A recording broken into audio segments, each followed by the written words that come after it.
मैंने 1994-95 में ओशो की पहली पुस्तक पढ़ी थी।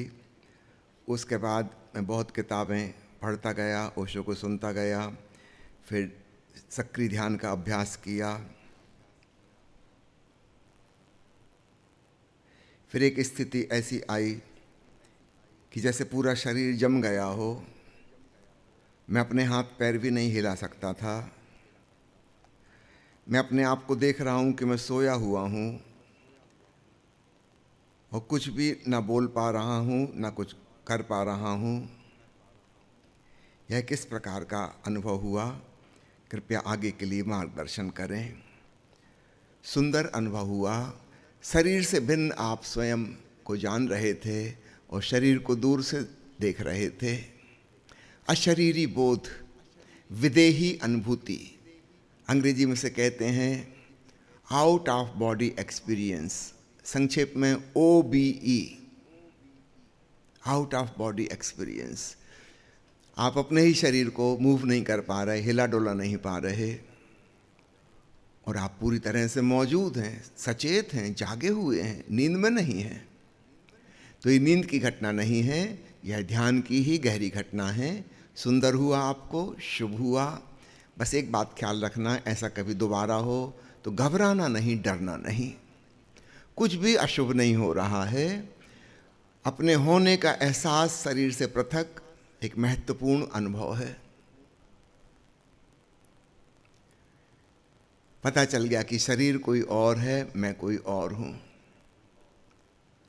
इसमें और गहरे गहरे जाना, ऐसा फिर होगा, आप पाएंगे हर बार और गहराई मिलने लगी।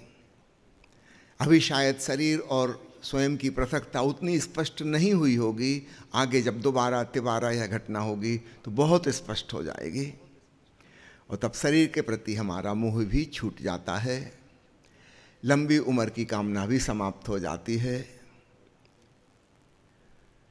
एक दृष्टा भाव, साक्षी भाव गहन हो जाता है, और अद्भुत स्वीकार भाव उत्पन्न होता है। आप सौभाग्यशाली हैं, सुंदर घटना घटी। इससे मिलता जुलता एक और सवाल है कि मृत्यु के भय से कैसे छुटकारा हो। मुझको आउट ऑफ बॉडी एक्सपीरियंस हो चुका है, किंतु डर की वजह से मैं लौट जाता हूँ। मैं आपके लिए उत्तर दे ही चुका हूँ जो इसके पहले प्रश्न में था। डरना छोड़ें, हिम्मत करें। डर है, ठीक है, स्वीकार करें, है तो है, लेकिन इसके बावजूद हम आगे बढ़ेंगे।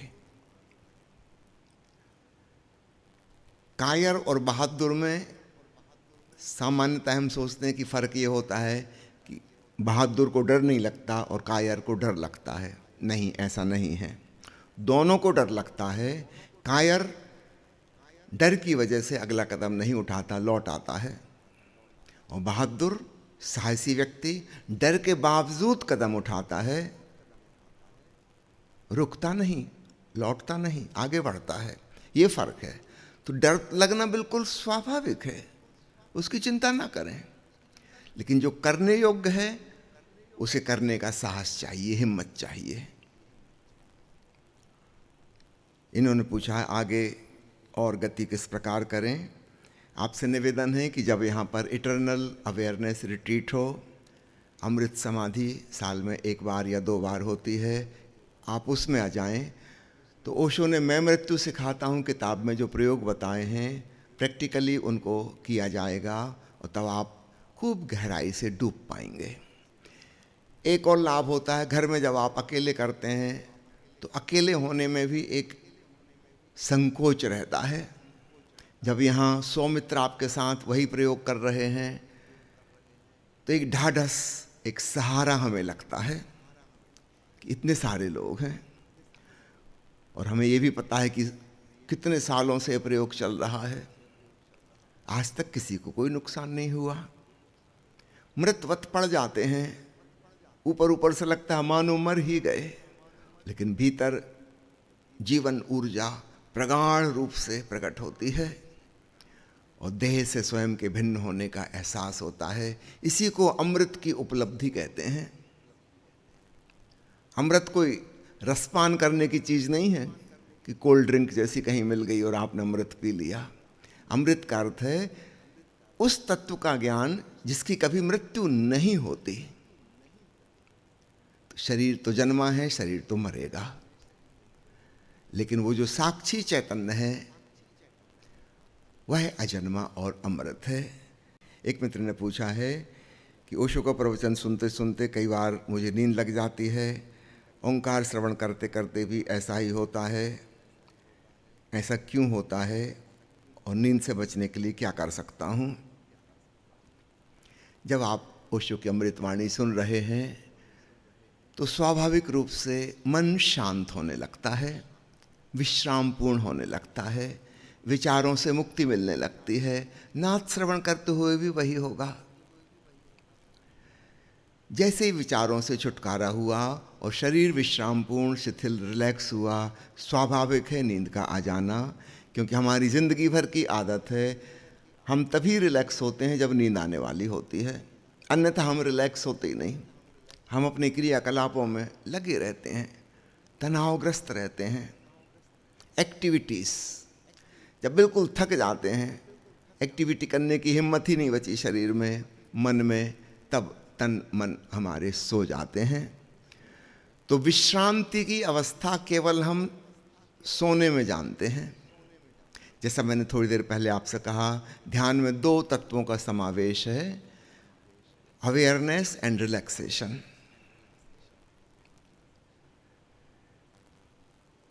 रिलैक्सेशन का हमारा एसोसिएशन नींद से है और अवेयरनेस का एसोसिएशन तनाव से है, एक्टिविटी से है।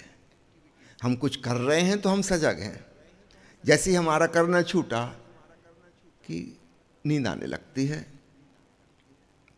अब हमें एक नया कॉम्बिनेशन बिठाना है अवेयरनेस और रिलैक्सेशन का। आपको जो हो रहा है बिल्कुल स्वाभाविक है।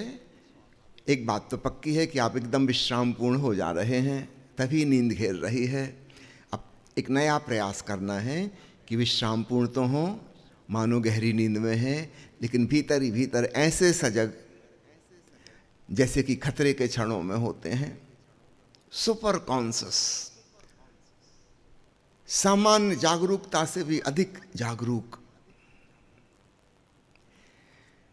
थोड़ा समय लगेगा इस नए कॉम्बिनेशन को बिठाने में, लेकिन एक बात जानिए, दोनों तत्वों को हम जानते हैं, कोई नई बात इसमें से कुछ भी नहीं है। रिलैक्सेशन को भी हम जानते हैं और अवेयरनेस को भी जानते हैं, लेकिन अलग अलग हमने उनको जाना।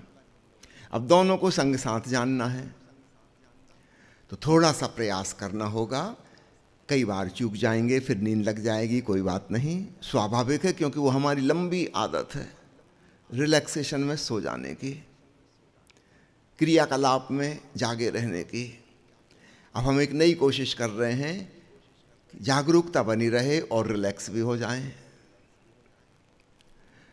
तो इसको मान के चलें कि थोड़ा वक्त लगेगा, बारंबार फिसल जाएंगे, फिर नींद लग जाएगी, कोई बात नहीं, फिर प्रयास कीजिए। और कुछ मार्गदर्शन की बातें आपसे करता हूं जिनसे मदद मिल जाएगी जागने में। पहली चीज़, ध्यान का प्रयोग सुबह उठकर करिए। आप 8 घंटे रात में सो चुके तो अभी दोबारा इतनी जल्दी तो नींद नहीं आएगी। नींद की भी एक लिमिट है। सुबह आप जाग गए हैं, स्नान कर लिया, ताजे कपड़े पहन लिए, 2-4 मिनट व्यायाम कर लिया, 2-4 मिनट प्राणायाम कर लिया, चाय कॉफ़ी पी ली, इसके बाद ध्यान करने को बैठिए। नींद आना मुश्किल है, चाय कॉफ़ी भी बाधा पहुंचाएगी। प्राणायाम व्यायाम किया है, उससे आप ऊर्जावान हो गए हैं, तो नींद में कैसे जाएंगे? हाइपर ऑक्सीजनेशन, ज़रूरत से ज़्यादा ऑक्सीजन शरीर में पहुंच गई, वो आपको जगाए रखेगी। सोने के लिए कार्बन डाइऑक्साइड चाहिए, इसलिए रात को हमें नींद आती है, अंधेरे में नींद आती है। सुबह सूरज उग चुका है, रोशनी है, आसानी से नींद नहीं आ सकती। और आपने ज़रूरत से ज़्यादा ऑक्सीजन भीतर ले ली, वो आपको जगाए रखेगी। स्नान कर लिया है, उससे भी आपको जागरण में मदद मिलेगी। तो छोटी छोटी चीज़ें, ताज़े कपड़े पहन लिए, बासे कपड़ों में नींद का प्रभाव हो सकता है, थके मांदे। ऐसी जगह बैठ के ध्यान करें जहाँ पर आप केवल ध्यान ही करने के लिए आते हैं। अपने शयन कक्ष में ध्यान मत कीजिए, क्योंकि वो सोने की जगह है।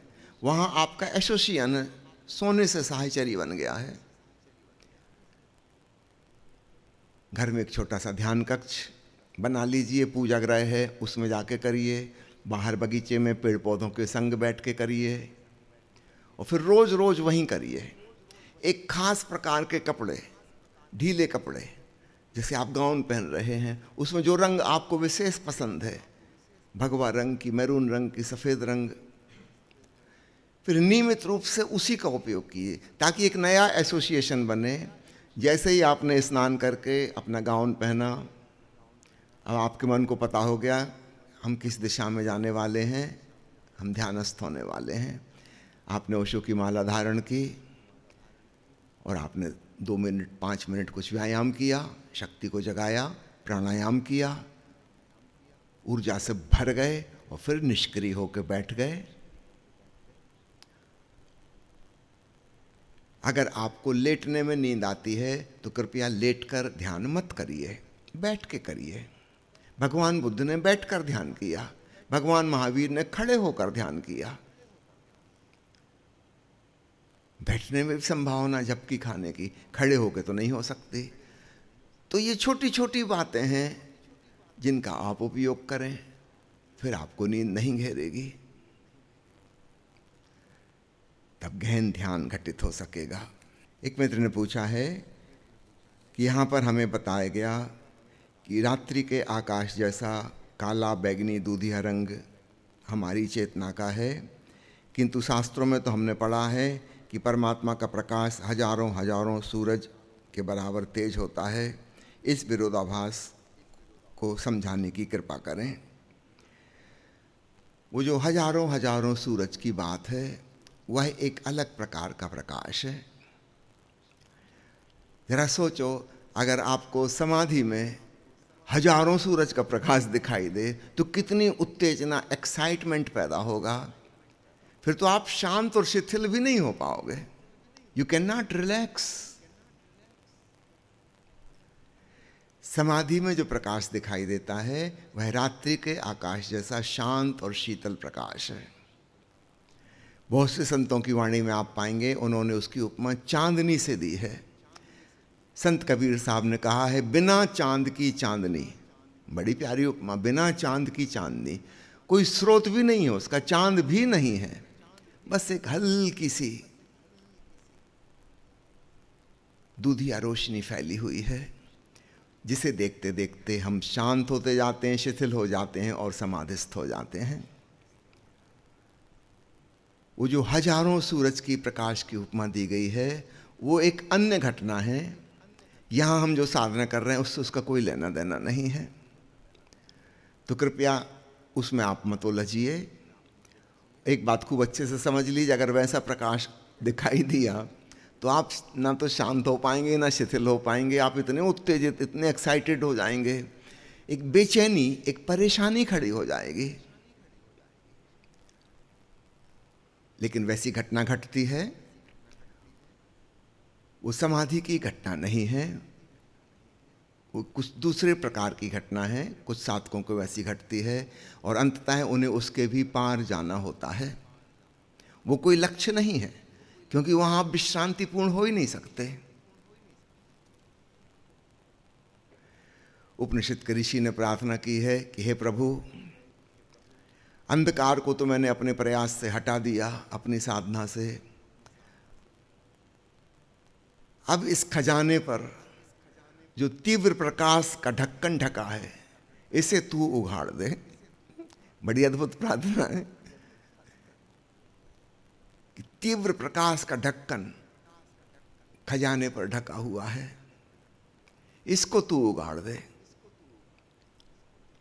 ये उसी प्रकाश की बात कर रहे हैं। उन्होंने वैसी रोशनी देखी होगी, चकाचौंध करने वाली।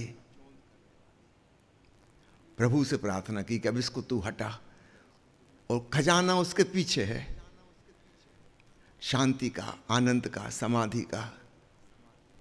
वो तभी उगड़ेगा जब ये भी हट जाए।